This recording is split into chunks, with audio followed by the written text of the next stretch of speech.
Hello and welcome to Press Row. I'm Jamoke Davis. We have a special edition of the show this Friday as the Army-Navy game is coming tomorrow at 3 o'clock at Link Field in Philadelphia. Joining me now is Pete Medhurst, your first year as a play-by-play announcer for Navy football. I know you're excited to call your first big game between the Midshipmen and the Black Knights.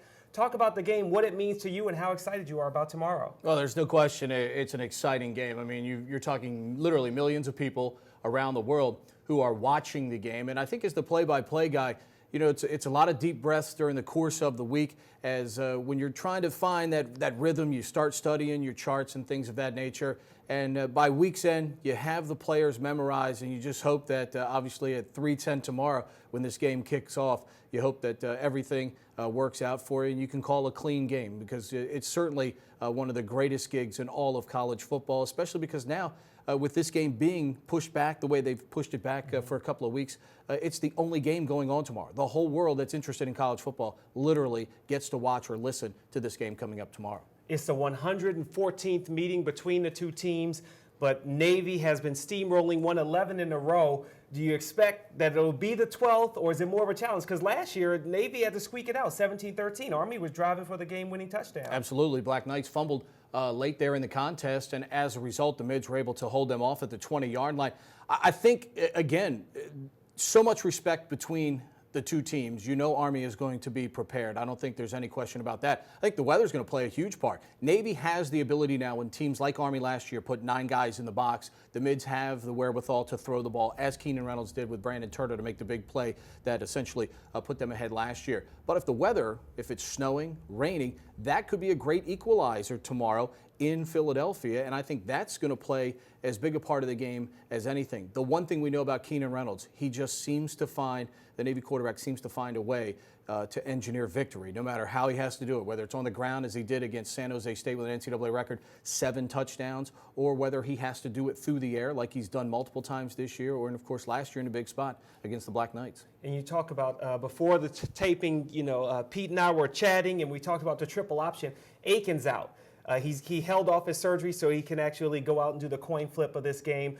Do you think that will have any effect at all with the weather? Because that's a lot to put on Reynolds. Yeah, I think the one thing, too, that Navy has developed, this has been an amazing year for injuries for both of these teams, quite frankly. The one thing, though, about Navy is we have found out that they are very deep at wide receiver. They're very deep at what they call the B-back or the fullback. They're literally playing their 4th and 5th string fullbacks right now on this roster. You're talking about a slot back position, which has been very productive with 5 and 6 guys deep at times. They will miss Matt Aiken's leadership on the field. He's a terrific wide receiver, young man out of Roanoke, Virginia. And as a senior, you feel for him because this is, you know, his last football game against Army. The Mids will play in a bowl game against Middle Tennessee, but he'll be out for that game. But you know he will be dressed. He will be on that sideline. He will be supporting his teammates, helping his fellow wide receivers try to do their job against Army tomorrow.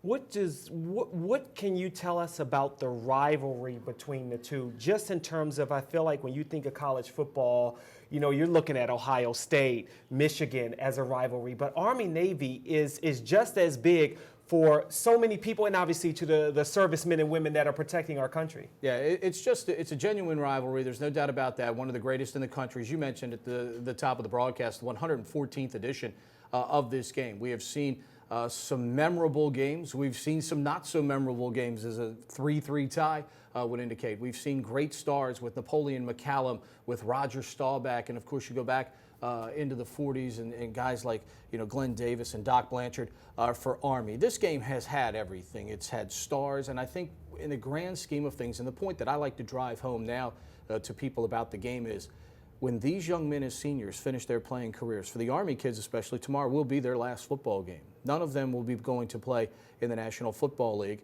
And in May, when they walk across that stage in Michie Stadium in West Point, New York, they will then be out in the field protecting our country, allowing us to do the things that we do on a daily basis. The Navy kids will be doing the same thing. You know, I had a chance this week to do Army-Navy swimming, and you start looking at the service selections, and you know, there's a young man that was on Navy swim team that's going to be a Navy SEAL. We all know how dangerous that line of service is now because of all of the tremendous things that they do from a life-saving standpoint, literally around the world. And as the world continues, when they have a problem, to call the United States and say, hey, we need your help, it's these young men and these young women that attend these two academies that, yes, they're getting an opportunity to play Division I athletics, but I think sometimes we lose sight of the fact that as soon as they graduate, they're going to spend at least 5 years in the service helping protect our country. And talking about protecting our country, you know, they can't have this in Annapolis, and they can't have it at West Point because you know everyone fills the stadiums. And when I look at the game and think about everybody in their dress, the way that they are, and the tradition that comes with it, what will you feel as the play-by-play guy calling the game? Are you going to get goosebumps? Oh, there's no doubt about it. I mean, I'll get goosebumps as soon as what they call the march on, when the cadets from West Point walk in, when the midshipmen, even at our home games, I get goosebumps when the mids walk in. It's such a, I think if you take the time to absorb all that environment has to offer, especially tomorrow in Philadelphia, there's going to be 70,000 people there to watch this game. And when you just start to absorb what has happened, you go back and watch a lot of the videos. I mean, I still get goosebumps going back a number of years, watching a lot of our videos against Army, watching our videos against Notre Dame when they finally broke the 43-game losing streak. And it kind of gives you an idea when you see that elation and that jubilation of what happens winning this game, when you see the tears on both sides for both victory and in defeat. You understand what Army is going through right now, having lost 11 games in a row. This is the only game that matters on their football schedule during the course of the season, really. It's one of their goals. Each academy sets that out. The loser of this game hurts. There's no question about that. And I think when you watch the post-game reaction of how much these young people put into this game and put into preparation, see the emotion. Because even the last couple of years, you would have thought, as Navy has dominated the rivalry and had some big margins, the last couple of years, those games have been closer, and Army has been this close. And you could see that emotion because they've lost literally the last two games by fumbling while driving for what could have been a go-ahead score for their side. Which is reminds me of the Redskins Cowboys. You know, even when the Redskins or Cowboys have a bad season, if you can beat the Cowboys, if Army can beat Navy, your season is set. Scout the other side of the field. What can Army do to win this game? A.J. Shore, Badgett at the running back. What do they need to do? Well, I think the big thing is Army has got to play turnover-free football. I mean, that's the one thing that has capsized them the last couple of seasons. Their ability to consistently put the ball on the ground has haunted them. There's no question about that. Sure, if he does get the start, and there's a chance that he probably could after the way he played last week against Hawaii. Yeah. You know, I imagine we'll see Santiago too because he's such a good runner for them. But I think the element of what Shore brings for Army certainly gives something Navy a little more to prepare for this week. They have obviously had tremendous injuries as well at the running back position to their top guys. But I think you may see Larry Dixon in this game at some point. As he said, you don't go to the game to just sit there and watch. So I think Larry Dixon, who's a tremendous running back, is going to try and give it a go. Whether Army can throw the football in third and long situations, and talking to Navy's defensive coordinator, Buddy Green, this week, it's simple. You have to win first down. As a defense, you have to win first down. You have to make second down, 2nd and 9, 2nd and 10, 2nd and 8. You've got to make that a long down and distance situation because just like Navy likes to do with running the football, if you're giving up 4 and 5 yards on first down, they're just going to take the ball, go 6-7 minutes on the clock down the field, and what Navy usually does against so many people is reduce the amount of possessions in the game. Army is going to want to do the exact same thing, and if you allow 4, 5, 6 yards per carry, they're going to be able to do that, put so much more pressure now on you to maximize your possessions when you have the ball. If you miss a couple of turns, all of a sudden, you have a close game like we've had the last 2 seasons. And Army is 0-4 in their last 4 games. Navy has won 3 in a row. You talked about how close the games are. In all of their meetings, only 2.9 points per game have separated the two teams. So it's really been even until these 11 years. It was almost like 500 record. It's 57, 49, and 7 in favor of Navy now.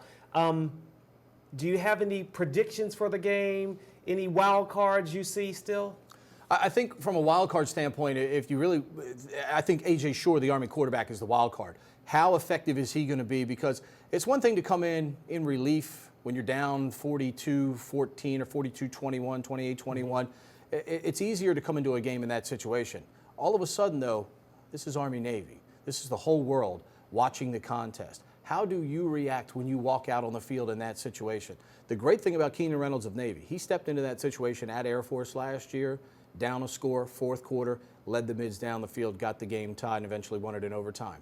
Is A.J. Shore about to do that for the Black Knights? Is he ready to step in to that role? I clearly think he is the wild card in the football game just because there's not a lot of film out there on him playing for the Black Knights this year. Rich Ellerson is a terrific football coach, certainly under fire in West Point for the lack of wins. But you know, right, but you know the focus for the past 2 weeks has been all about beating Navy. Those kids are going to give him everything that they have. And when two football teams do that, you know, we're not talking about one team like Notre Dame being 40 pounds heavier than they are when they play Navy. We're talking about guys the same size, in many cases, same speed. The one advantage Navy has offensively, though, team speed on Navy's offense is terrific. It's as good as it's ever been in Service Academy football. And I think if the field holds up tomorrow, I think that's as big a difference in this game as anything. Just the fact that Navy has offensive skill people who are just simply faster than anybody Army can put out on the defensive side of the ball. Both Army and Navy run the ball over 80% of the time.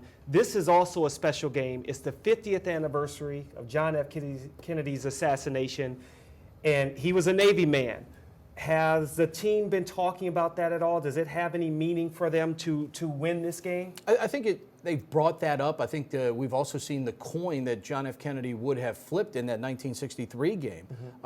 That has been unearthed this week, and we've had some chatter about that.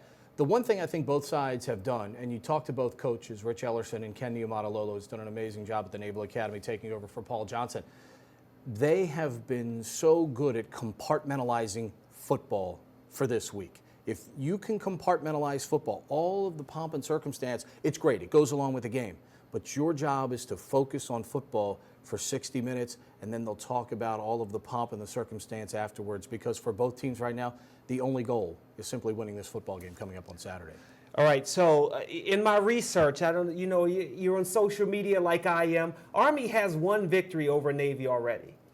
They did their team spirit songs. Army picked theirs to Blood on the Leaves by Kanye West. Navy picked Suit and Tie by Justin Timberlake. I voted for Blood on the Leaves. I just thought it was a more spirited song. How big is that between them? Who decides what song they do, how they do it? Well, I think, again, each school picks a group of people, and they all do various spirit spots. Let's face it. If you're going if you're going to try and attract the ladies, then you use Justin Timberlake. Okay.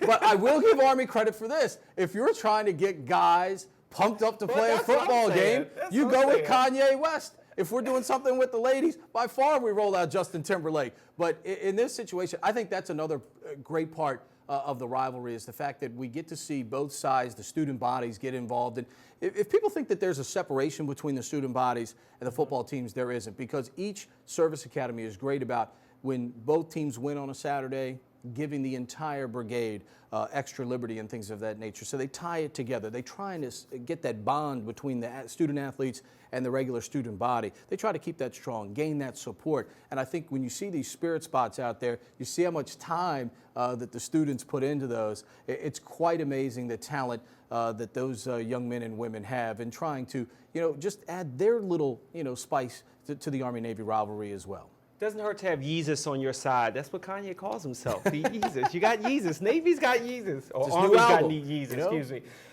Thank you very much for joining us. My pleasure. I wish you the best calling your first game for the Army-Navy academies as they battle in the link. It'll be in Baltimore in 2014, Correct. Which will be, a little closer to home for Navy. I really appreciate you coming on with us. And thank you for watching Press Row. We'll see you next time. This has been a production of Monumental Network, your monumental source for sports and entertainment.